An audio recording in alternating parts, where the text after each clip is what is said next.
Okay, so welcome everybody to my peer tutor workshop today. We're going to be talking about utilizing 3D resources in sequential art without delving into the big scary world that is Maya, because Maya can be super intimidating. So for everybody who is here, if you could, whoops, fill out this Google form just for attendance. So it's just a couple of quick questions. It's just like your SCAD email and how you heard about this workshop. It's just for me to send to my boss so he knows how many people showed up. So it'll just take like 2 seconds to fill that out.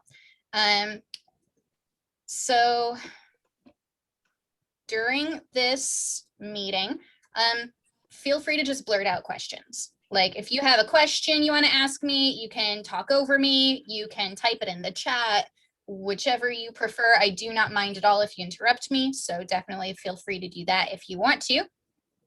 And let's just hop right on into things. Oops, it always does this. 1 second. Switch my screens. Okay. All right, so are you guys seeing this properly? We good? All right, so before we get right into the meat of the meeting, let me talk a little bit about the peer tutor resources that SCAD offers. Oops, one more window. There we go. Okay. So I'm a peer tutor this quarter, as is Audrey Meeker. She's here in the group with us as well. So we're the peer tutors for the Sequential Art Department. So in order to access the peer tutor resources that SCAD offers, you can go right here to your resources tab on My SCAD and click on this little side thing that is resources by major. And then scroll down until you find the Academic Resource Network banner. And if you go there, then you have these peer tutoring options. If you click on schedule an appointment with a peer tutor, then you can schedule a one-on-one appointment with either me or Audrey. We can help you out on any number of subjects around relating to sequential art in any form or fashion. Whether it's like if you need critique on a homework assignment, you need help with panel layouts or character designs, or Audrey is really knowledgeable on like sort of the behind the scenes production side of comics, like if you have any questions about agents or editing, any of that stuff, she's really good with that kind of thing. Or if you just want to like come in and chat with one of us for a while, then feel free to click on that link and you can schedule an appointment with us. We are very happy to help. We're willing to talk about basically anything or everything. And if you click on the actual peer tutoring Savannah link, then it will take you, you can scroll down here to the sequential art tab where you can find links to previous presentations, workshops, videos that other peer tutors have done in the past. There's a lot of good stuff on here. I know I attended a couple of these in person that were really fun and really educational. So if you need to maybe knock out a couple ELOs for your class, then you can hit up some of these. And eventually the workshops we're doing this quarter will also be posted in the same spot. So keep an eye on that in the future. So just a little bit about me. I think a lot of you know me already. I recognize some faces and some names. But if you guys don't know who I am, I'm Sarah Davidson. I'm a junior in the Sequential Art Department, and I am the vice president of the SCAD Sequential Art Society, aka Sequa Club, where we sort of talk about and discuss and do workshops and share like anything and everything related to sequential art.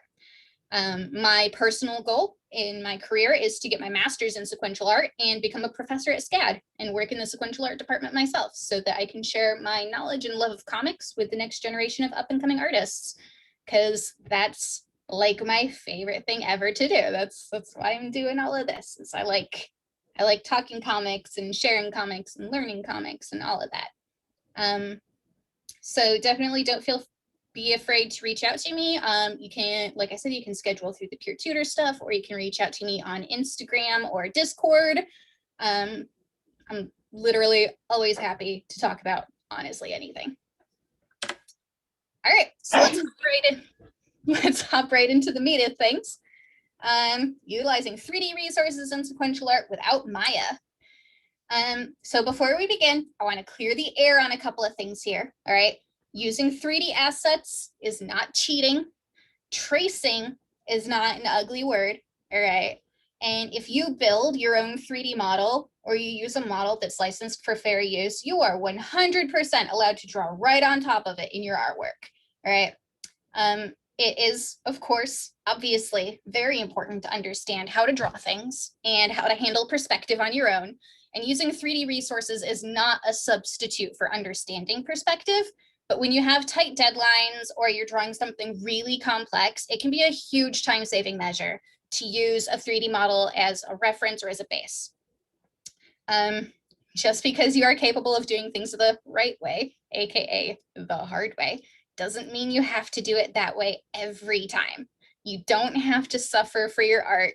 Suffering does not make you a better artist. Suffering does not make your art better. It's okay to use shortcuts sometimes. And creating your own models and environments may seem time consuming up front, but taking 3 hours to build an environment that you'll be drawing 150 times in your graphic novel could save you hours and hours and hours of mathing out perspective and figuring out like the angles of your shots and things like that. So it is a huge time saving measure. And I'm going to reiterate, right? Using 3D models is not a substitute for understanding perspective. You still need to know how perspective works in order to incorporate these 3D resources into your art, right? You need to know where your horizon line is. You need to know where your vanishing points are. You need to understand how to scale objects in space. If you don't understand these concepts, you won't be able to place your 3D objects accurately into a believable space, right? If you don't know how to scale your objects in perspective, and then you just sort of stick like your traced 3D drawing in your comic page somewhere, but you don't understand how to scale things, then you could wind up with a car in your shot that looks like it's okay, but if you actually sat and did the perspective, then the car would be like 2 feet tall, right? It would be like a little toy car. So you still have to understand these basic concepts. And just keep in mind, 3D models are a tool, not a cheat code. So it's a shortcut and a time-saving measure, but not a replacement for actually knowing how to do these things. All right, so where do you get 3D models? You can source them from the 3D warehouse, or you can build them yourself. So the 3D warehouse is awesome. All right, this is the SketchUp 3D warehouse, which is just a huge free library of thousands and thousands of free 3D models that they're all fair use licensed. So you can use them in literally any way you can imagine, with the exception of trying to sell the actual 3D model itself. So you can 3D print these. You can turn them into toys. You can use them in animation or commercials or comics or whatever your little heart desires, you can use them for, except actually downloading the 3D file and trying to sell the 3D file. Which means that you can absolutely import a 3D model into your artwork and draw right over it in Photoshop or Clip Studio or Procreate, whatever program you use. So we're gonna do a little 3D warehouse demo. So this is a 3D warehouse. It is 3dwarehouse.sketchup.com.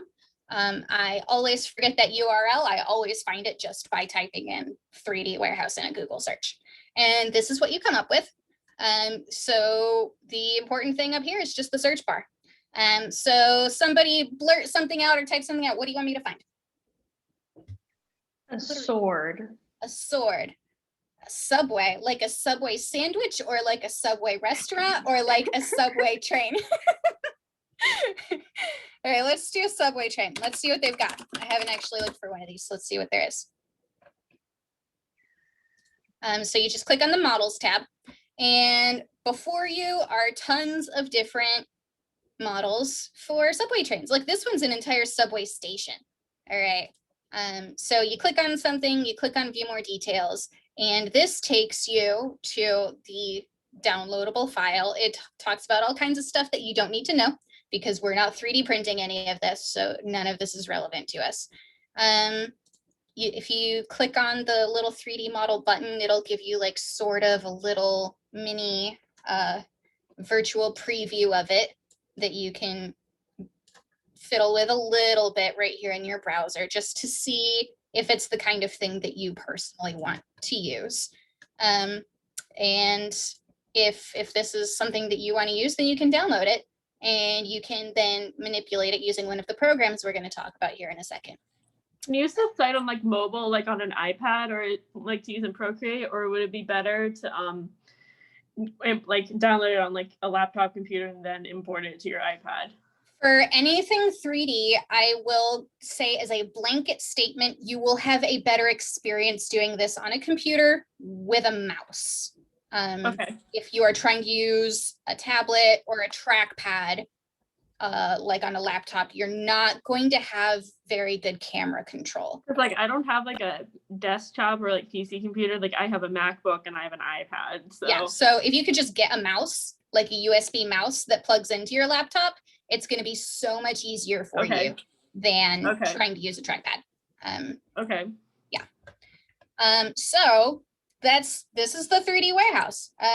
Audrey wanted us to find a sword. Let's find a sword. Let's see what cool swords there are.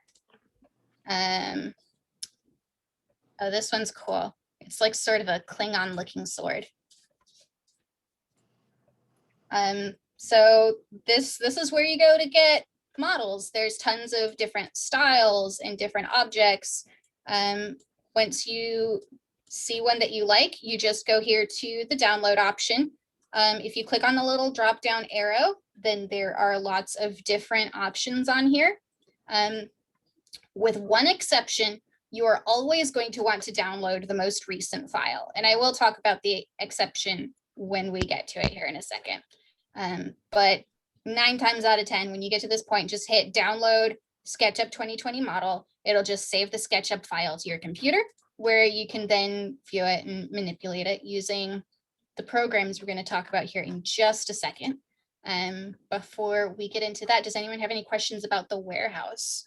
Well, I have a question just about if you download the 2020 version and you have the SketchUp 2017, because you're in my low class and he had us get the free version. Yeah, can you still open it in that version?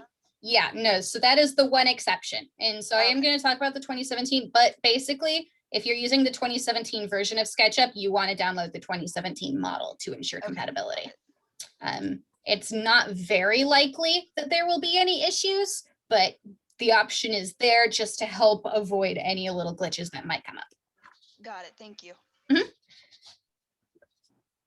All right. So SketchUp. All right. I think probably most of us have at least heard of it, even if we've never used it or don't necessarily know much about it. SketchUp is the 3D rendering modeling program that they own the 3D warehouse, and SketchUp is the actual program that you use to then view and manipulate your 3D objects. This used to be owned by Google, and back when it was owned by Google, it was entirely free, which was great. Now it's owned by Trimble, which is a different company, and they've set up paid subscription versions of SketchUp. So I'm gonna go into a little bit of a couple of different ways you can still use SketchUp for free, because none of us need to be paying for this. There are enough ways to use this program for free that you do not need to spend a single penny on it. So the different tiers that it's mentioning on here, go away. Just ignore all of them because none of this is going to be relevant to you. So SketchUp Free is, as the name implies, the free version of SketchUp, the official licensed free version of SketchUp. So it's a browser-based application, which means you don't have to download anything. So you can use this on any computer, anywhere, anytime. So that means SCAD computers, you know, where you're maybe not allowed to download certain applications, you can still use SketchUp free. You can create new models by drawing with geometric shapes, or you can import models directly from the 3D warehouse to manipulate as you see fit. I prefer not to create 3D models in SketchUp. I prefer to use SketchUp just for the warehouse models. There is a different program that I prefer for building models that I'll talk about in a bit. But one of the things I do like to do in SketchUp is maybe make small changes to models. You can alter the line quality and rendering style, and you can combine multiple models to create a new scene, which is nice. And you can honestly do, like, as sequential artists, anything we could possibly need this for, we can do in the free version of the program. Until you start getting like real deep into 3D modeling, there's really no reason to upgrade to a paid version of this program. So this is SketchUp free. Let's go back into like the first part. So when you go to SketchUp free, literally just sketchup.com, and you can click on the button that says like use for free or start modeling. So you click on start modeling and it takes you into the browser-based program. And all of these programs that I'm about to show to you all generally use the same interface and the same controls, which is nice because they're all owned by Trimble. It's all the same company. So all of the controls are basically the same. So when you go into SketchUp free, you've got a couple options. You can create a new file where if you want to build your own 3D model from scratch, you can do that. I'm not going to show you that because this isn't how I like to create 3D models. Instead, you can either go to open and you can go to my computer. And if you have any 3D models downloaded already, then you can pull it up right here from your computer.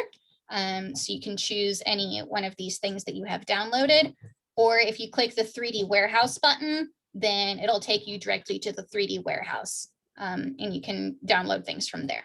So I already have a few things downloaded. So we're gonna play with one of these. So this model is one that I use a lot. I draw a lot of Vespas. I'm working on a comic where every character rides a Vespa. So I use these a lot for reference to make sure that my scaling is correct, my proportions are right, all that jazz. So when you open up SketchUp free, this is what you get. This is your interface. The biggest, most important things you're going to use if you are manipulating 3D warehouse models is... That's not... Jeez. Jay, can you mute your mic, please? Sorry, there's just Wait. a lot of feedback coming through there. Wait, you can hear me? Yes, please mute. Yeah. Huh, I thought it didn't hear me, you know, well... Okay. All right. I muted you. Sorry, there was a lot of really horrible feedback coming through your mic, Chick. I apologize. All right. So in SketchUp, when you are manipulating an existing model, you're really only going to use a couple of things on here. So the biggest thing over here is this little thing. It's either going to look like this icon with the arrows spinning around a spindle, or it'll look like a hand. This is just how you maneuver through your model. So if you have the hand, that's you're panning, right? You're just moving the model across the screen. If you click with your middle button on your mouse, which this is why you really need a mouse. If you click with your middle button, then that will take you to the orbit tool, which lets you rotate your model within your view. And then you zoom in and out on your model by using the scroll wheel. So using those three things, you can get any angle on your model that you need to without ever needing to touch the keyboard. So that's the big thing. Now, with this model in particular, I like the scooter model that they use, but this model throws in this poster of like this old, like 40s pinup girl in here, right? So if I'm trying to get an angle on this white scooter and there's this pinup lady in my way, you can just use this little select arrow right here. It just looks like a normal arrow icon. And you can select elements of your model and just hit delete and it's gone. And you can do that like if I only want to see one of these scooters and I don't want the grass playing, you can just delete anything. And then all you've got is like this one scooter that you can angle in any way that you like. You can rotate it however you want. The other big option that you're going to want is over here on the right hand side of the screen. That's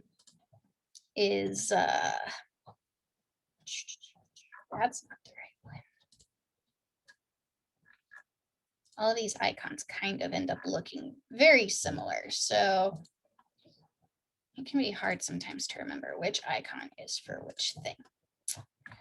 Okay, so this one right here, scenes.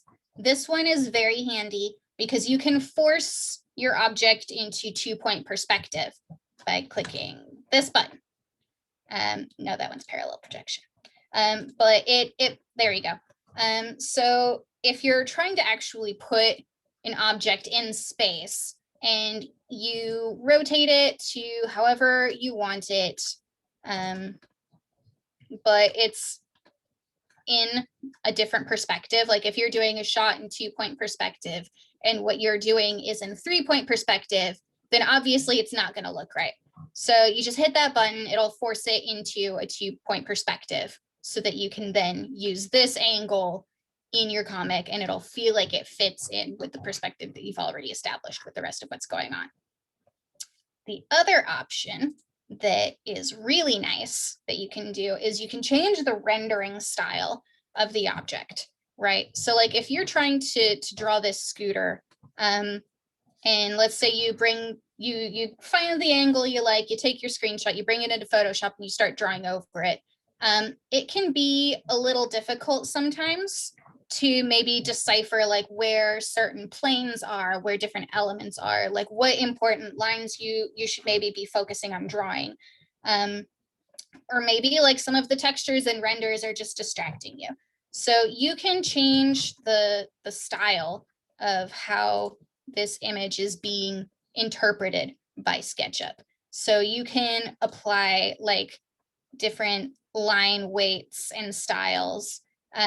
This isn't going to work with every style for every model because some things are just not interpreted as straight edges in SketchUp.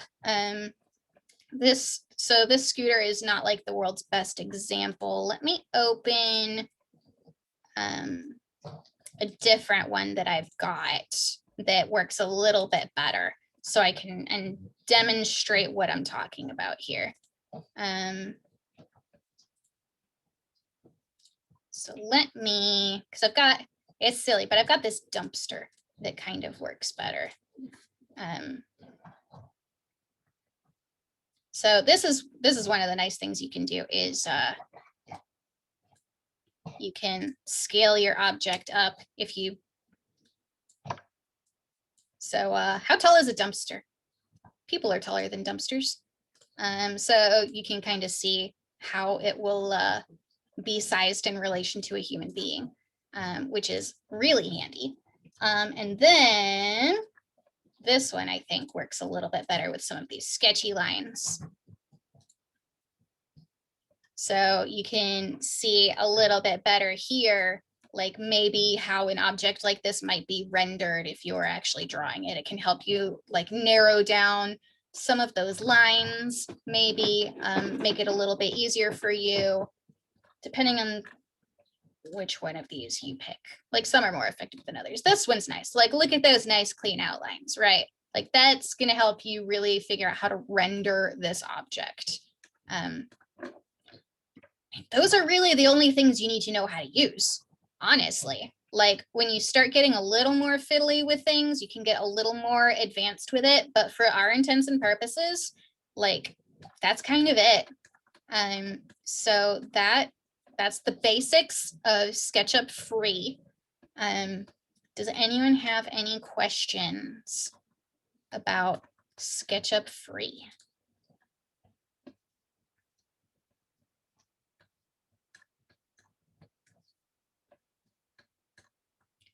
Jay, if you're trying to talk, we can't hear you because you are muted. You can type in the chat if you want to.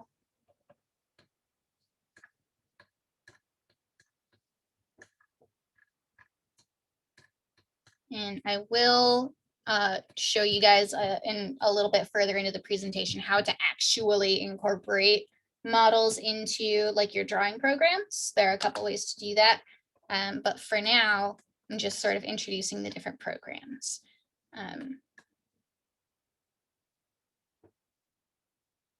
I just want to ask for the recording of this to catch up after. I missed a bit of this.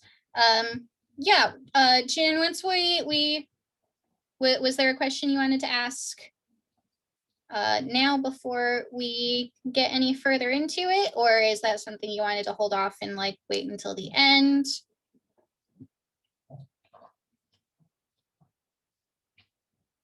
Oh, you're asking for the recording. Ha, I can comprehend reading. Yes.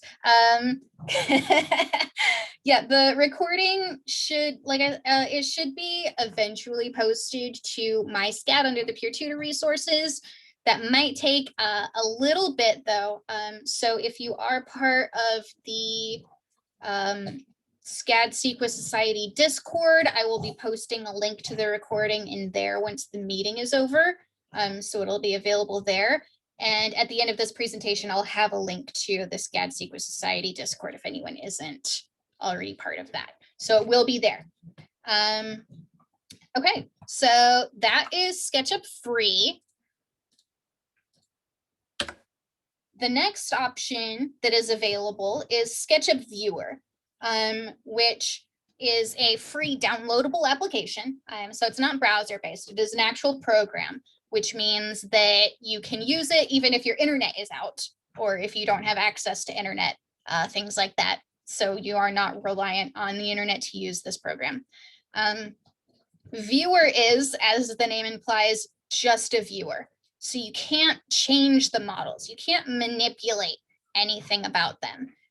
So like in that example I showed with the couple of scooters and the poster, like if I open that same file in SketchUp Viewer, I can't make that poster go away. So I would never be able to get a good angle on that white scooter, and both of those objects would be in that model together. So that's one of the limitations of SketchUp Viewer. You can alter the rendering style a little bit. You can't combine multiple models into a single file, but it is still good for getting the right angle on a single object. So this is SketchUp Viewer.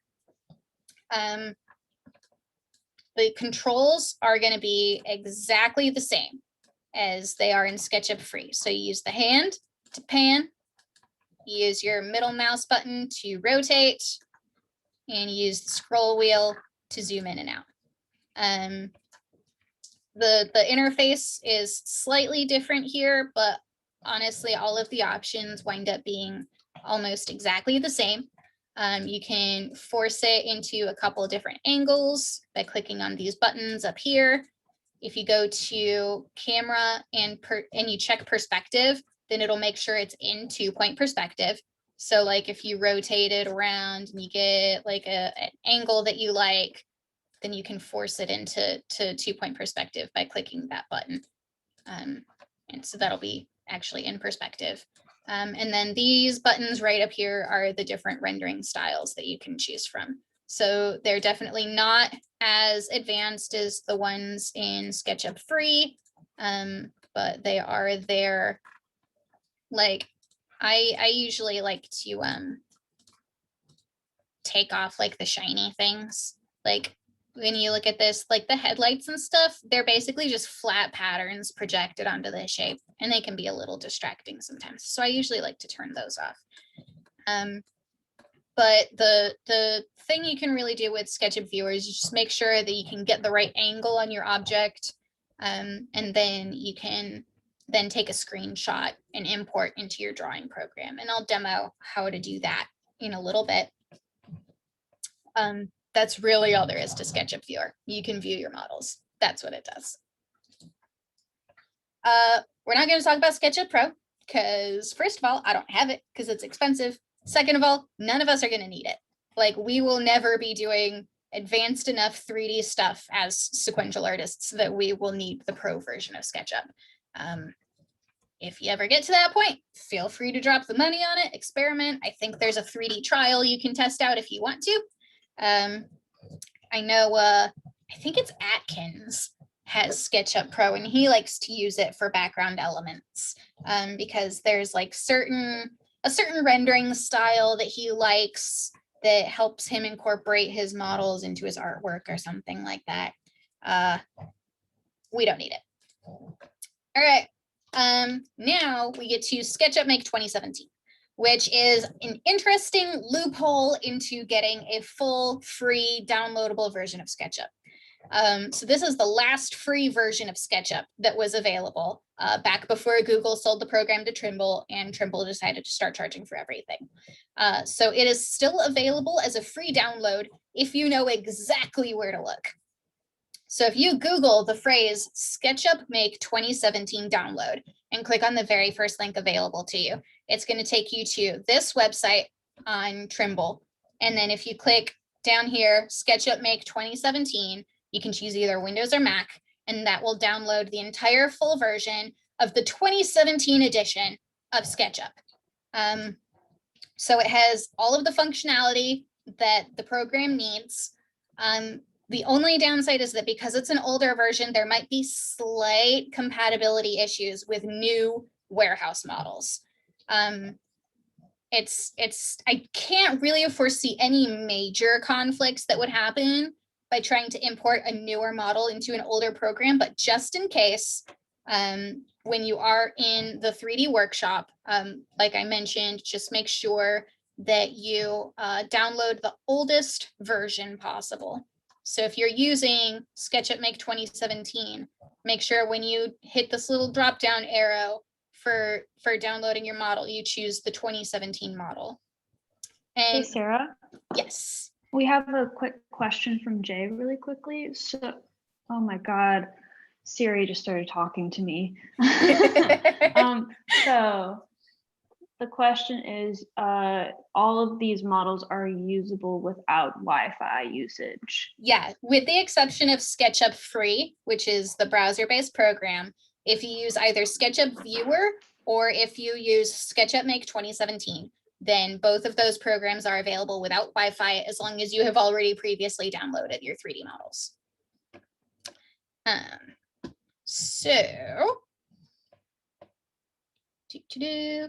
So when you open your downloaded file of SketchUp Make 2017, it's going to bring up this window. And you can see at the beginning, they're trying to trick you into buying SketchUp Pro. Like even now, even when you download this free version of the 4-year-old program, they're still going to try and trick you into the paid one. Don't click on any of these big shiny red buttons. You just click on Start Using SketchUp down here in the bottom corner. And that will open up the full version of SketchUp Make 2017, which let me drag it over here, please. Okay. Saying that 2017 was 4 years ago made me feel so unbelievably old. Right? Like it kind of hurts to think about sometimes. So this is SketchUp Make 2017. You can see the interface is very similar to SketchUp Viewer. All right. And all of the controls are exactly the same as any of the other programs. You've got your hand to pan, you zoom in and out with your scroll wheel, click and hold the middle mouse button to rotate. So you can open your 3D models. Let's open this playground. Oh, there. See, this file was created in a newer version of SketchUp. You need the latest version. So honestly, I think the only thing I have that is old enough for this is going to be this file right here. So this is a really basic file. Lo sent me this because he needed help with something. So that's literally the only reason why I have this downloaded. So, you know what, let me just download something from the warehouse.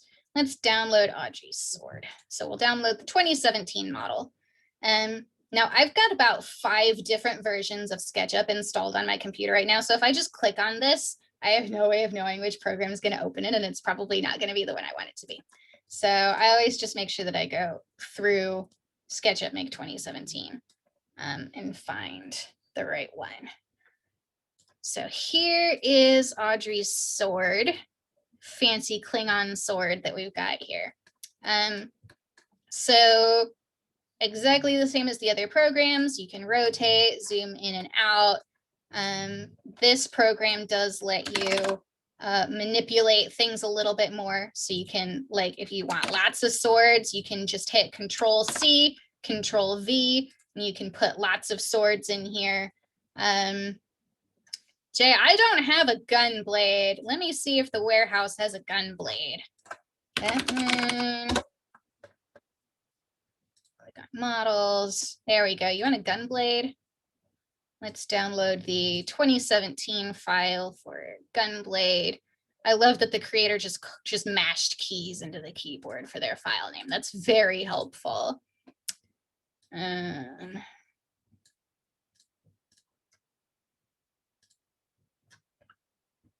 So here's our Gunblade. All right.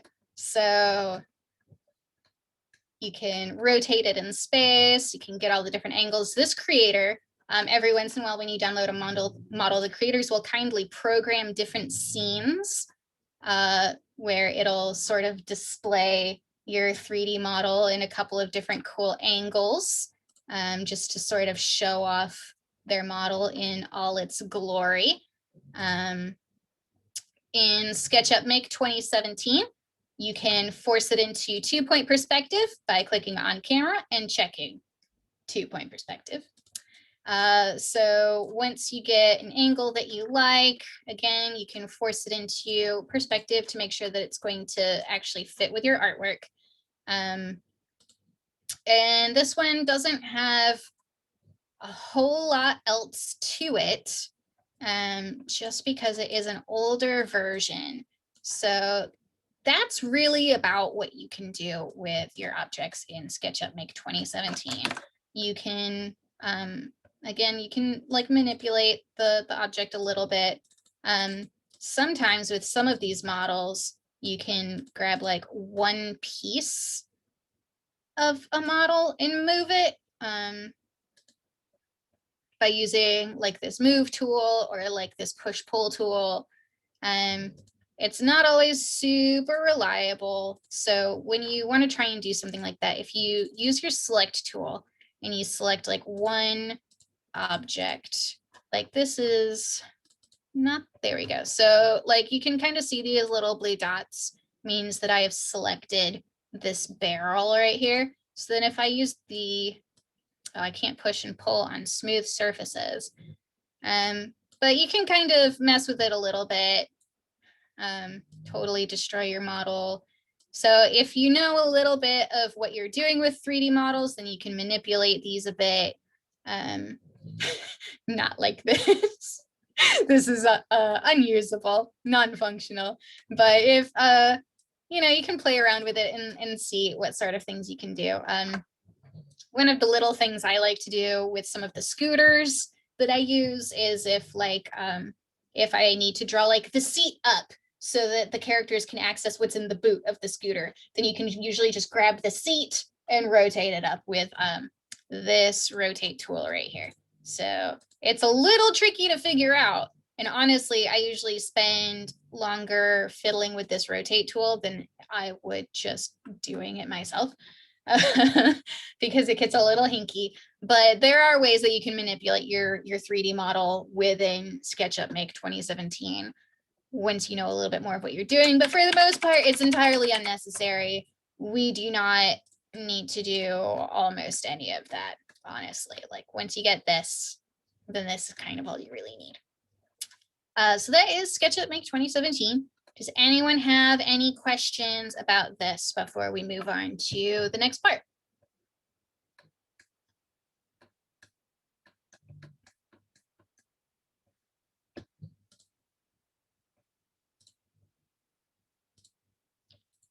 All right. So outside of SketchUp, which again, I usually prefer to use SketchUp just for the 3D models from the warehouse.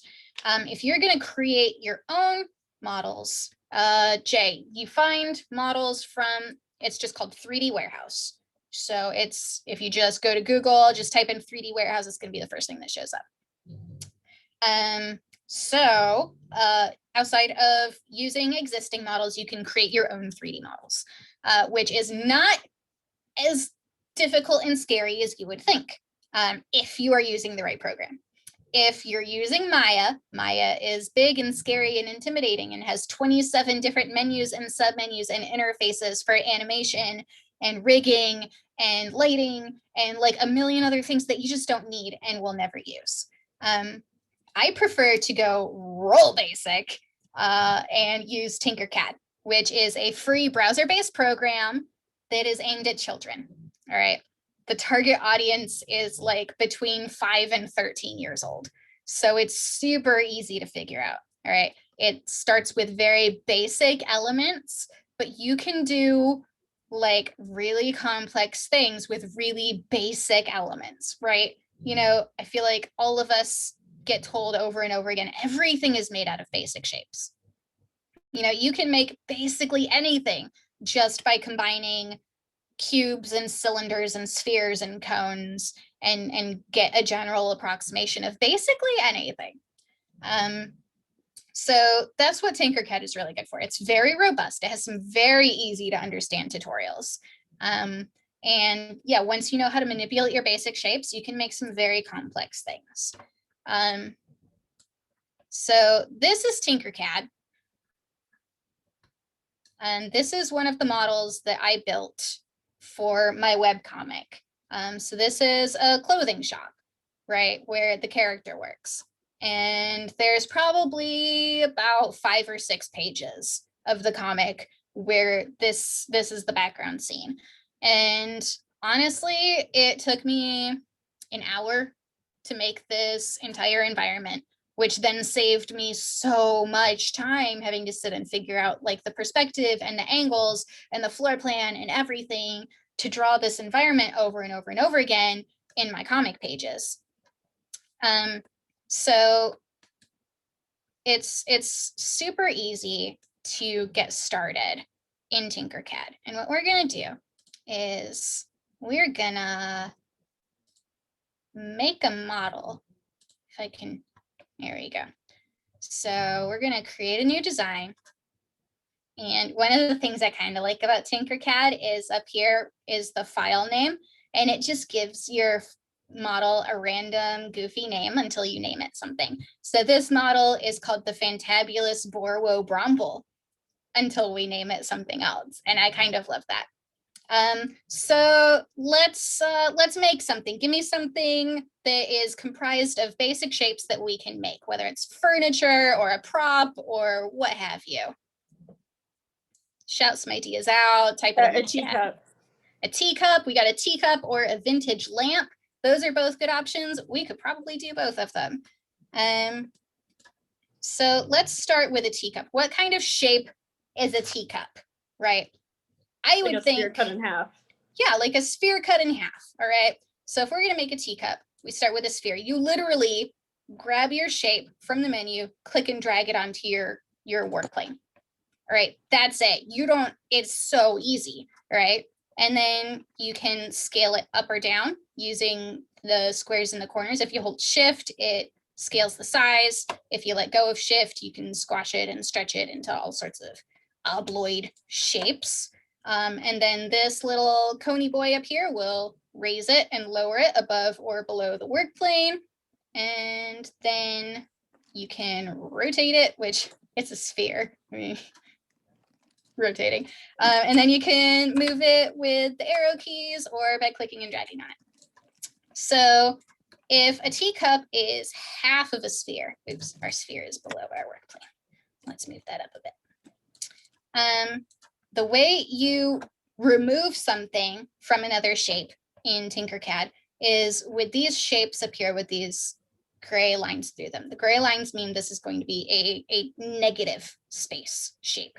So to cut this sphere in half, we bring a cube into our space, and we make our cube at least bigger than our sphere. And then we are going to move it until it overlaps the parts of the sphere that we want to cut off. So I think we want it to be right about there. And you can see inside of this cube, right? And then if you select both of these objects, either by click, shift, click, or by clicking and dragging, then you click this button right up here that says group, and it combines them into a single object, and boom, top of the thing is gone. All right. So, and you can do that with any shape. So when you first click and drag a shape onto your work plane, you can choose either solid or whole. So if we make this sphere a whole and make it fit the interior of our teacup shape, and then combine these, boom, our teacup has a bowl to it. And then, oh, there is even a half sphere tool on here. We didn't need to go through all that, but it was nice for you guys to see it. And probably like stick this on top of this. Move it down. It can be a little tricky sometimes getting things centered. If you ever need to do like an overhead view or look at things from behind to see if it's centered properly, you can always do that. Again, the controls are exactly the same as everything else before, right? Your middle mouse button can zoom in and out. You pan by clicking and holding. This one is a little bit different in that you rotate by holding down the right mouse button. Bacon, you're so loud. And what shape is the handle of a teacup? Let's try this one. So we'll take this round roof shape. We will rotate it. If you hold down shift while you're rotating, it will lock it to like 90 degrees or 45 degrees. So we'll stick this on here. Probably have to rotate it a little bit. And then, you know, if we wanted to make a hole in the handle of the teacup, we would just do like we did before. Honestly, I would like, if you do Control-C, Control-V, you can copy and paste, make this a hole, scale it down. A little bit shorter, a little bit wider, so it'll come through. But you get the idea here, guys. This is not complex, and you can do a lot of things with it.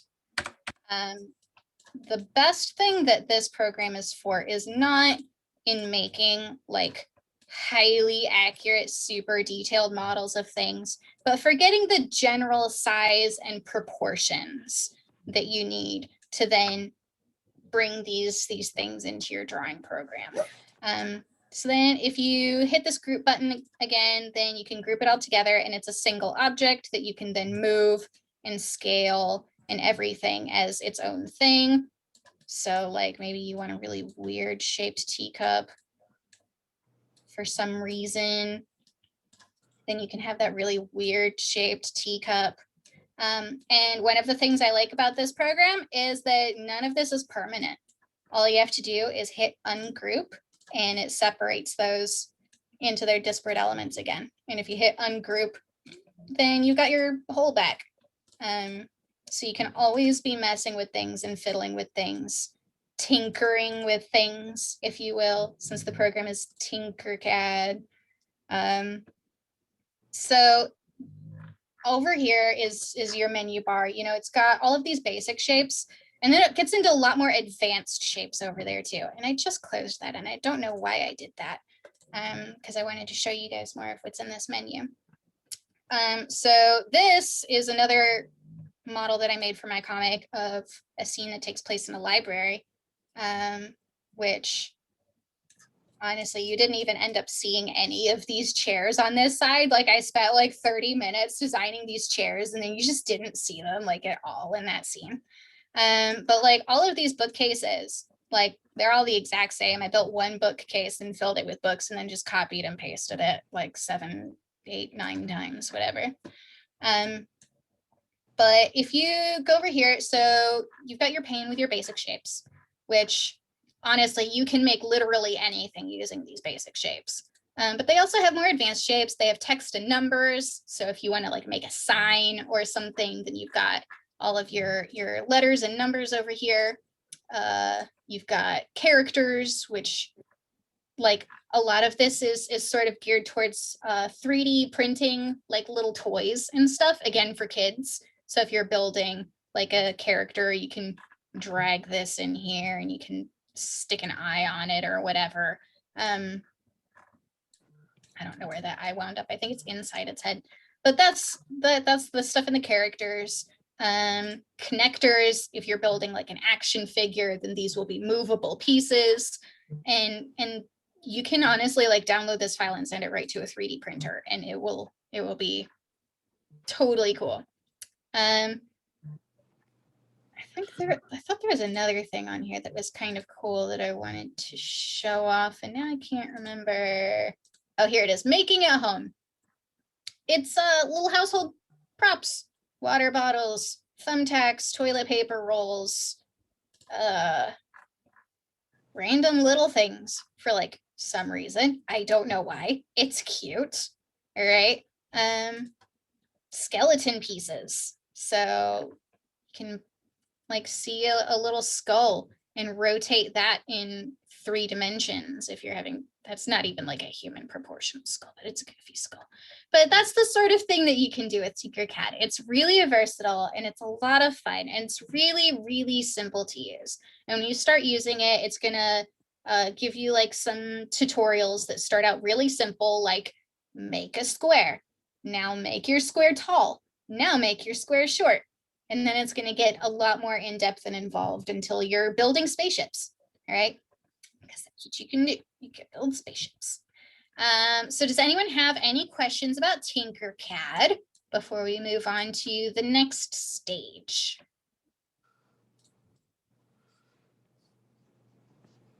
Is there any way to combine existing models in this program? Unfortunately, you cannot. You can import like other Tinkercad models. So like if you make like 2 separate Tinkercad models, then I believe you can import one from your account into a workspace sharing with another one that you make, but you can't like bring a SketchUp model, like one of the 3D warehouse models into Tinkercad. I want to ask if this is there like a library of 3D like pre-existing 3D designs for Tinkercad? There is. So if you go to gallery over here in Tinkercad, then there's also a search button too if you want to try and let's see, let's find a car. So yeah, so oh, look at this cute little bumper car. This is adorable. All right. So you can click copy and tinker. And what this is going to do is it's going to make a copy of this 3D object then on your account so that you can see it and you can manipulate it however you want to play with it. So the library on here is not as extensive as the 3D warehouse, and obviously the shapes are simpler. Like if we were, but like if you want a sword, I mean, there are some cool swords in here. Look at this sword. That's cool, right? So you can absolutely then like copy and tinker. You can add it to your account and you can change it and manipulate it however you want to. Any other questions? That was a good question.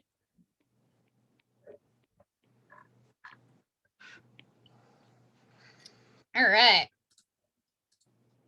I love Tinkercad. If you ever have any questions about Tinkercad, ask me. I have a lot of love for Tinkercad. All right, so you've got your 3D models. You've either found a model on the 3D warehouse or you've created a model in Tinkercad. What do you do with it?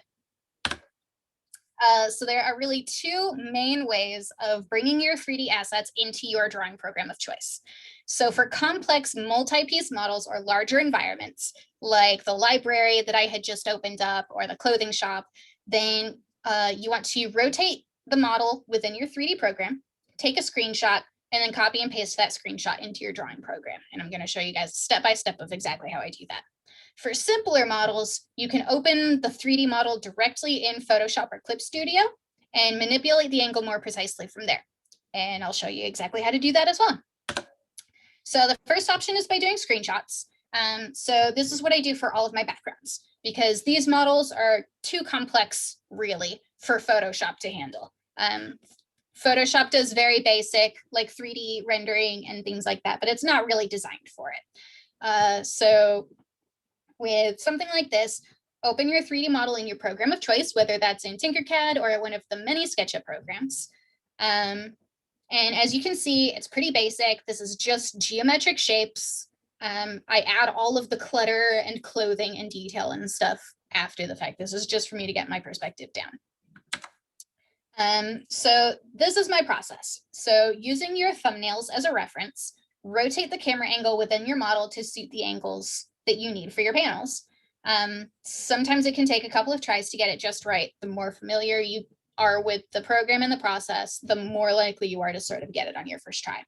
Then you just take a screenshot using whatever screenshot program you've got, either like the Windows Snip, or I'm not familiar with Macs, but I'm sure there's a way to do screenshots on an Apple computer.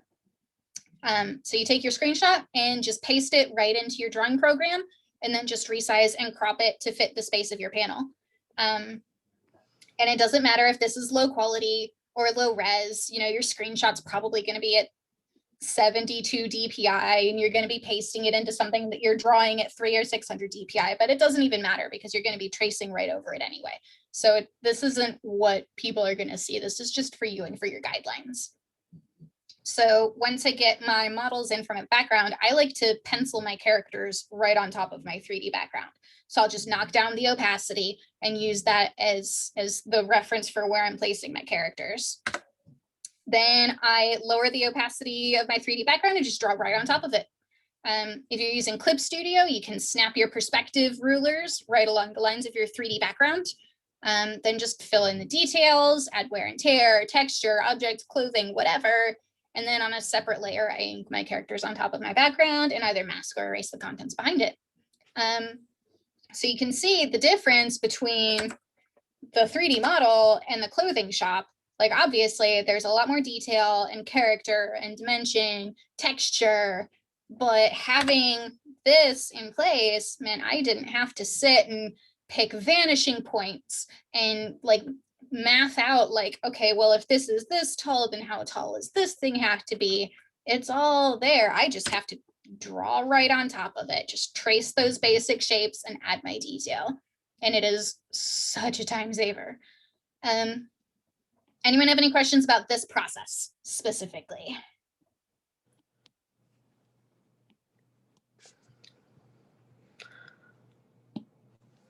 All right, so the next option, this one is going to involve a little demo for you guys. The second option is to import your 3D model directly into Photoshop or Clip Studio. And I'm going to demo it in Photoshop just because that's what I'm slightly more familiar with, but the same process is really going to apply for Clip Studio as well. So both Photoshop and Clip Studio can handle basic 3D modeling. This works really well for simple props, right? Like if you want to bring in a sword or something like that, then that's what this kind of thing is good for. For me, for my comic, my character uses this scepter with like these concentric circles that would be a total pain in the butt for me to sit and draw and figure out and math every single time I had to draw it. So I built this really basic 3D model and I just import it right into Photoshop every time I have to draw him holding this scepter. This process in Photoshop and in Clip Studio really is very RAM heavy. So if you have an old computer that's already kind of struggling to run Photoshop as it is, this is probably not going to be a super viable option. So in order to do this, your model must be downloaded to your computer as an STL file for Photoshop and an OBJ file for Clip Studio. And you do that by, like from Tinkercad, you can hit download either here or in where you're tinkering it, and it'll download it as, you can choose either STL or OBJ. So, snap, I lost my spot. Where'd it go? There it is. Okay, so Photoshop can only handle STL files, and Clip Studio can only handle OBJ files. So in Tinkercad, you click the download button and you can choose either STL or OBJ. SketchUp cannot do OBJ files. So you're not going to be able to download a SketchUp model and then open it in Clip Studio, but you can download a SketchUp file and open it in Photoshop. And SketchUp Viewer does not have a download or export option because it is literally the viewer. You can't do anything with it. So when you're in Photoshop, and I'm gonna walk you through this all here so you can see exactly how to do it. But basically, you go to 3D, new 3D layer from file, and then you open up the 3D model you want to import. In Clip Studio, it's a similar process. You go to File, Import 3D Data, and you choose the model that you want to import into it. The super important thing to keep in mind is that Photoshop only supports 3D models in RGB mode. So if you're working on a CMYK file, you'll need to temporarily convert it to RGB just while you're doing your 3D modeling, and then back into CMYK when you're done working in 3D. So usually you want to make sure you're doing this at the point before you get to actually coloring it. Like I'll do this step while I'm doing my line art so that I don't worry about messing up my colors by switching back and forth between CMYK and RGB. So this is how I use my 3D models, right? So let's say I'm drawing this panel of my comic. Skylar is holding his scepter, right? I know how I want him to be holding his scepter. It's in my sketches.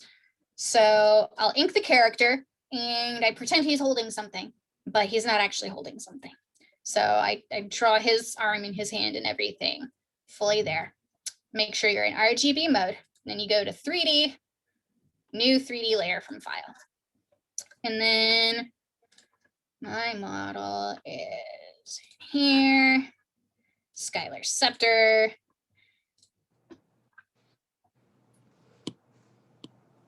And it'll take a second because, again, it's pretty RAM heavy. All right. So this is what you get. It creates a new layer in your layer palette, and it has this little QB thing on it to let you know that this is a 3D layer. So the way you manipulate 3D objects in Photoshop is you hit your move button right up here, V on your keyboard if you do shortcuts. And you use all of the options that are right here in the center of your 3D model. So you get these yellow circles for rotating, and you'll get a yellow circle in a different place depending on what axis you're rotating your object on. So you've got rotating that way versus, like, it can be really hard to get it in the right spot sometimes versus rotating this way. And then you scale it uniformly by hovering over this little box in the middle and then just moving up and down, and it'll scale it. So if I know how I want Skylar to be holding his scepter, right, then I know I need it rotated sort of like this and like this. And then you can just move it by clicking anywhere outside of the range of the object itself. And then you just position it to however you want it. And then what I do is drop the opacity down, and then I will literally trace the object right here in Photoshop. And I'm not going to do the whole thing because you guys don't need to watch me doing that. But that's how you do it. You bring it in, you move it until it's where you want it, and then you trace it because it's your model. You made it, you can trace it, or you downloaded it from the warehouse, which means it's fair use, so you can trace it. Then you turn that off and just erase all of the parts where it overlaps. So and all of this. And look at that. Skylar's holding a stick. That's how you do that. So does anyone have any questions about how to do this process in Photoshop? All right. It's super easy. It's so fast. Question. Yes, go for it. Which of the programs did you make the stuff in? I made it in Tinkercad. Okay, So, okay. Yeah, super easy. Took me like an hour, and I've probably drawn the scepter like 600 times. Okay, great. So yeah, super huge time saver, and you know it's really basic. I mean, it's. Jay, please mute yourself. Okay. I muted him. But yeah, I mean it's circles and cylinders, and that's really about it. But it's saved me so much trouble and so many headaches. And you can follow basically that exact same process in Clip Studio. It's just you go to File, Import 3D Data. So this is just stepping through more of it. This is mostly for people who go back and look at the presentation after the fact, because you guys just watched me do this. But that's just some little screenshots of me doing exactly what I showed you that I was going to do. So Clip Studio, as some of you may or may not know, has its own library of 3D assets. All right.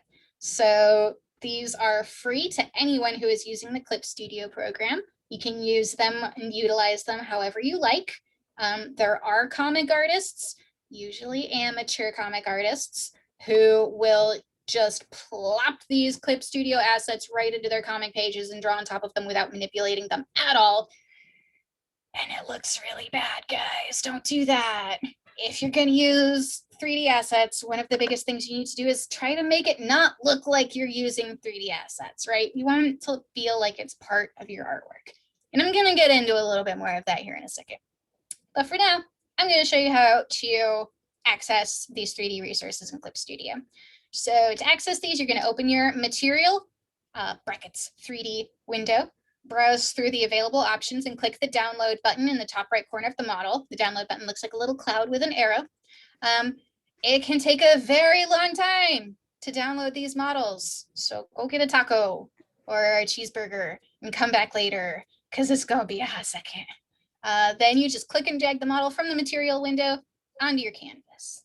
So here, my Clip Studio interface might look a little bit different than yours because I move a lot of my things around, but the important thing is this right here. It's window, material, 3D. All right, checking that will open up your 3D materials window. And if you click on this little 3D cube, then it'll open up this whole library of 3D models in Clip Studio that you can use to your heart's content. I have this one downloaded, and I'm going to do this one so that we don't have to wait for me to download it. But all you do is you just click it and drag it right onto your canvas, and then you can manipulate it from there. And I'm not going to lie, I am not super familiar with how to then control these things once you get to this point. I know like all of the controls are down here, so it's gonna take some fiddling, right? You're gonna have to mess with it. And that's on you guys, because I don't use this part of Clip Studio very much on my own, but these are your main controls. So you can rotate your camera, you can pan your camera up and down, side to side. You can zoom your camera in and out. You can, I guess that moves it. This will rotate your object. So it's, whoa. So yeah, you just need to sort of play with that and mess with that on your own a little bit. And you can like change the rendering styles and light sources and things like that. That again, like you're just play with it a little bit and see what you can do. But then once you get it the way you like it, you just do like we did before and just draw right over top of it. You can't actually drop the opacity of a 3D object through here. But what you can do is you can create a new layer and fill it with white. Whoops. Fill it with white, and then you can lower the opacity of that. And then you can draw directly over top of here. And especially once you know how to use the perspective rulers in Clip Studio, you can just snap your perspective rulers right on here and start drawing from there. I'm not going to get into it now just because this isn't a Clip Studio perspective rulers workshop, and that could be a whole thing on its own. But I will be doing an intro to Clip Studio workshop for the Sequential Art Club later this quarter, in about 3 weeks, I think. So I'll have the information for that at the end of this meeting if anybody wants to get in on that. But I that's actually have a quick comment about this because I've Yes. messed with 3D models in Clip just a little bit. Yes, It go is for it. possible to make it just line. I forget how to do that because Yeah, I've tried doing that before, but I think you can also create a layer underneath it and merge it down, and then it just becomes a normal layer that you can mess with the opacity for. I Yeah. could be wrong, but I Uh, think yeah, there you go. that's So I possible. just merged it with a blank layer right below it. Just for those who don't know, Control E on your keyboard just merges your layer with the one below it. So that totally worked. And yeah, now it's just an object. So it's not even a 3D object anymore. It's just an object. And yeah, there is definitely a way to convert a 3D object into like just to show the lines. But again, like I haven't futzed with it that much. So play around with it. Have fun. Experiment. See what shakes out. Anyone have any other questions on Clip Studio's 3D assets before we carry on? All right. So just, oh, bacon. Just keep in mind as you're doing this sort of thing, your models do not have to be complex. So like for these pages, these characters were in a frozen yogurt shop, and I knew I had this curved wall in the back where the frozen yogurt dispensers were inset in the wall. I could have sat and tried to figure it out perspectively, like the angle of each insert for the frozen yogurt dispensers and how far back it would go and what you would see and what the angle was and all of that. But instead, I spent 40 minutes building this very basic 3D model. I mean, honestly, there's, like you can see, there's almost nothing to it. It's so simple. But just having that with this curved wall with these inserts in it made my life so much easier, not having to try and figure out how that would work in perspective. That saved me so much time just by, you know, making sure that this was accurate and to scale so that I can then trace right over it in Photoshop and get the angles that I needed for the background. So one thing to keep in mind that I kind of mentioned before is when you are bringing your 3D models into your drawing program, don't trace it like a WikiHow drawing, all right? Like with these dead flat lines, like it's kind of creepy in like a weird sort of uncanny valley kind of a way that I don't like, all right? I don't think anybody likes this. So even if you're tracing directly over a prop or a background, just don't lose your style in all of that, all right? Maintain your line weight consistency, stylize and simplify parts that don't suit your artwork and still make it feel like an object that is in your comic, not like an out of place 3D prop. If you have a simpler cartoony style, don't trace every single tiny little detail of the object, like all of this stuff in like the shocks and the wheels and everything. Like if you have a cartoony style and you include all of this, it's going to feel so out of place. You know, just try using your model as a guide for your general shapes, not as a rule for every single line has to be traced exactly. So like when I like to draw over my models just in the pencils phase, and then I rely on my own eye and drawing skills for the inks to make the object feel like it's part of the art. But using the 3D model as the base ensures that my object is proportionally accurate, and then going from there makes it feel like it's part of the artwork. So all of these frames were traced from this scooter model. And then I use thinner lines for this comic versus like chunkier lines for this one. And I make sure it still feels like it's part of the artwork. It doesn't feel like a 3D object that I pasted in there and awkwardly traced every single tiny little thing, you know, like stylize it, make it feel part of what you're doing. Oh yeah, Audrey, the perspective on these paint cans. It's so bad. That shit is flat.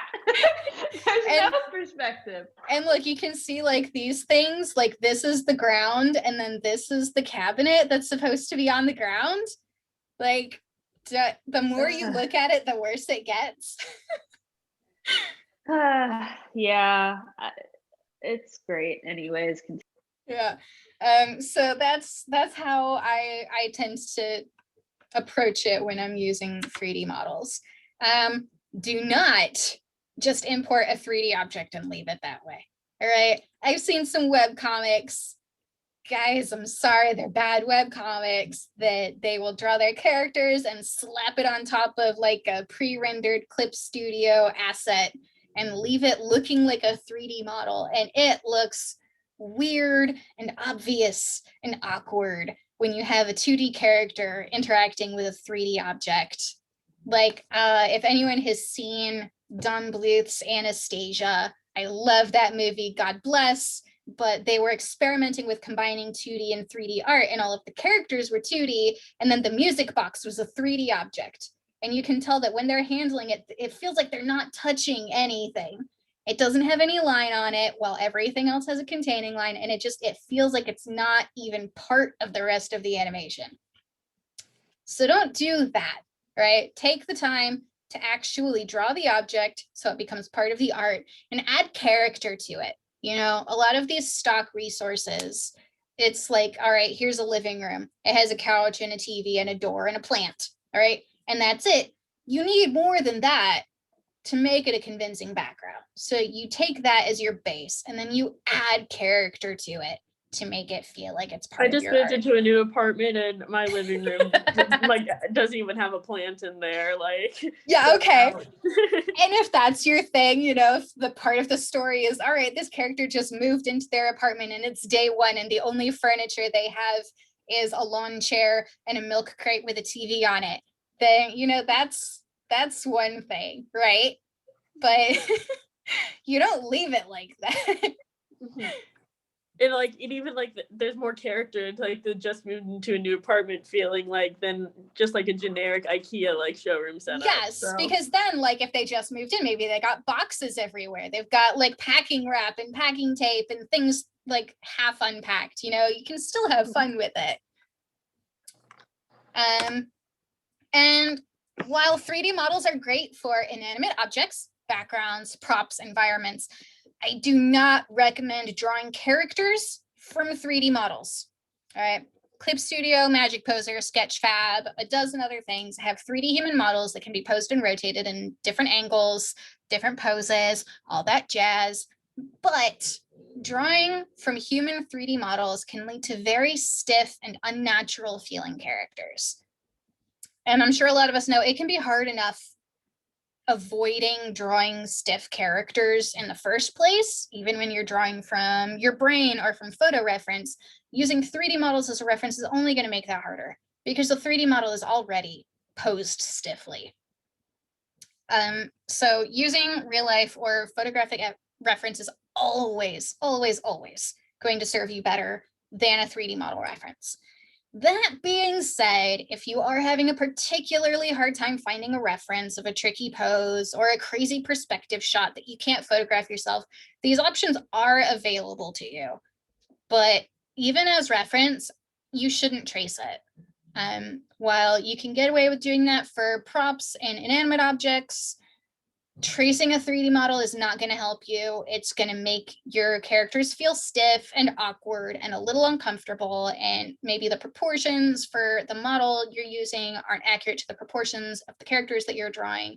So just do yourself a favor, and if you are using it as a reference, use it as a visual reference. Don't just trace over it. Use the model as a reference for the positioning of the person and sketch it on your own to keep things as fluid and natural feeling as you possibly can.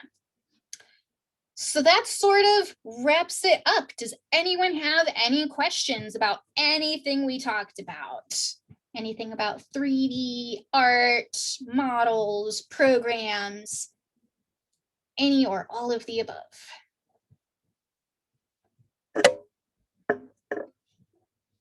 Hi. Okay, I just thought of a question. Yes. Do you think that there are some like different pros and cons regarding using a 3D model for reference versus just using photo reference of like a building or a prop? Honestly, for things like buildings and props, the biggest benefit towards using like a photo reference as opposed to a 3D model is contextual environment, right? Like if you're drawing a building from the outside, especially, then and you're working from a photograph, then you can see other things around it. You can see the other buildings and the trees and the sky and the street and like people in comparison. Whereas if you just pull up a single 3D model of a single building, then sometimes it can be hard for people to flesh out the rest of what should be around it in space. But other than that, honestly, I don't think there's any detriment to using a 3D model of like a building or a prop as your primary resource, as opposed to a photograph. As long as the model you're working from is good, you know, like if you're working from like a really rough, really basic geometric model of something that isn't really that basic and geometric, then you might want to beef up your mental knowledge with a photo reference. But otherwise, like using a 3D model as a reference is totally valid. And I don't think it's any better or any worse than using a photograph. Honestly, I think it's better because you can rotate it however you need to use it. And you can see it from angles that you wouldn't be able to find a photograph for necessarily. Cool, thank you. So if nobody has any other questions, I'm just going to point out the information right here on the slide for the Sequential Art Society, where I'm the vice president. So we've got our social media accounts, and the QR code will take you to our Discord server if anybody wants to join that who hasn't hopped in on that yet. This meeting recording will be posted there as a link for anyone who wants to access this before SCAD gets around to putting it up on the resources channel. So yeah, I definitely think you guys, like, if I know a lot of you are already part of that channel already. So if you aren't, feel free to hop in. We do a lot of art critique discussions.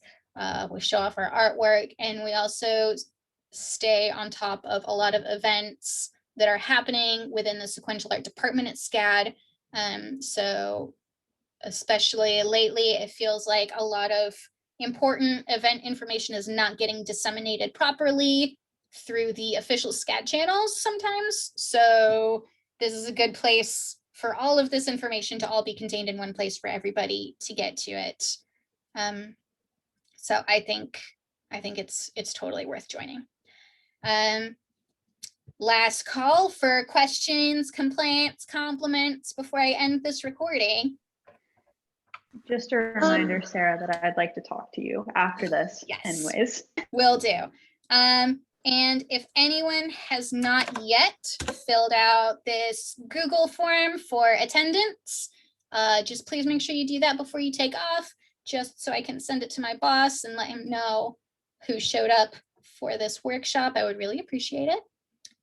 Any last thoughts from anybody? I have a quick question. Yes, go for it. Which would you say is better for kind of creating like the building setups you had for like the frozen yogurt in the library? Would you say Tinkercad is better or SketchUp? I really think Tinkercad is better for that. Just because, especially with things like buildings, it's all just basic geometric shapes. You know, buildings are just various combinations of squares, really. And it's so much faster to throw those shapes down in Tinkercad than it is to create them in SketchUp. So that's definitely my preference. You know, other people's preferences may vary, but that's really what I prefer to do.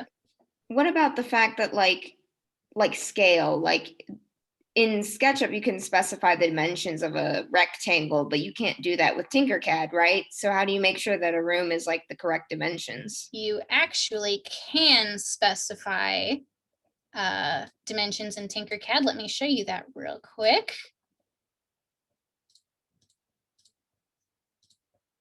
Sorry, let me get a new thing open here.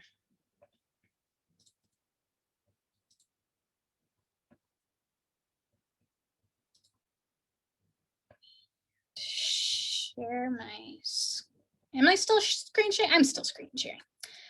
So in Tinkercad, in order to determine the dimensions of something, so you've got your measurements down here. You can edit your grid. So you can change the units from millimeters to inches to bricks if you just want some arbitrary unit of measurement. So usually what you're going to want to do is, like, if you're trying to make something that's 6 feet tall, you obviously can't really tell it to be 6 feet tall in this program because it's going to make it so huge that it's going to be practically unworkable. So I just like to correlate things to inches instead of to feet. So if I want something to be 6 feet tall, then I'll make it 6 inches tall. So you can update your grid. And then if you select your object, then once you start scaling it, this number right here tells you how many things tall it is. So this object is 1.7 inches tall. So if I want it to be 6 inches tall, 6 feet tall, according to my mental calculations, then that will do that. And if you want to scale it uniformly instead of that, then if you see the numbers on the sides here, if I want this to be 6 feet tall, zoom out, 6 feet tall, boom, now it's 6 feet tall. That is the largest bumper car I've ever seen. So that you can definitely designate sizes and dimensions in Tinkercad. That thing definitely looks more helmet-like, am I right? Yeah, it is kind of helmety. Another fun thing you can do in Tinkercad is there's also a Minecraft version and a Lego version. They call it blocks and bricks. So if you go to blocks, then it will make it like a Minecraft thing, and you can build things with blocks. That's too much power. And if you go to bricks, it'll make it out of Legos. So then you can build, That's so fun. see what you would need to do to build this object out of Legos. So that's some fun things you can do with Tinkercad as well. New 3D modeling tool, just build everything with Legos. Right? That's not a bad way to go about it. I actually knew some people who, like, in my environments and props class last quarter, would make all of their environments in Minecraft and then draw them. So Yeah. I know people who make theirs in The Sims. Yeah, I've definitely Yeah. heard of people making their things in The Sims. I'm one of those people. Jay, I'm not blocking you. I'm muting you because there's this horrible squealing feedback that's coming through your audio, and it's really bad. So I'm not blocking you, I promise. It's just once you're done speaking, I'm hitting your mute button so that we're not all getting migraines from that feedback. That's all. It's nothing personal against you. But it's pretty atrocious. So, but yeah, definitely using things like The Sims. Like I know people use that as reference. The thing with when you do stuff like that is you can't trace right over it, right? It's not licensed for that sort of a thing. But if you do just need it as visual reference, then that's a great way to go about it for sure.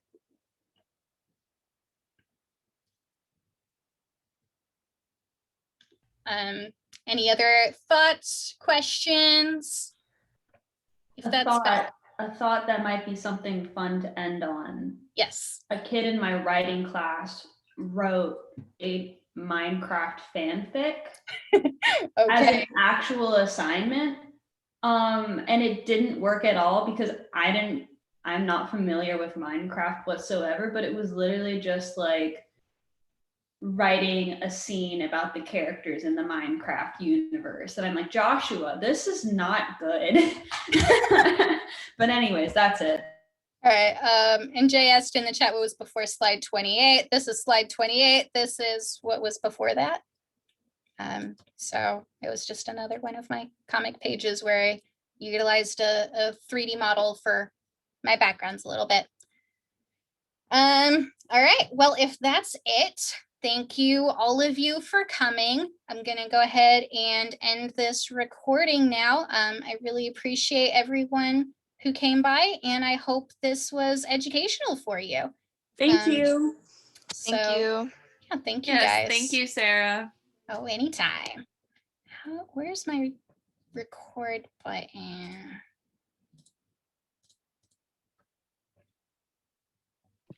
Bye. Bye, Anya. Oh, I need to stop sharing. That's what I need to do. Now I can stop recording.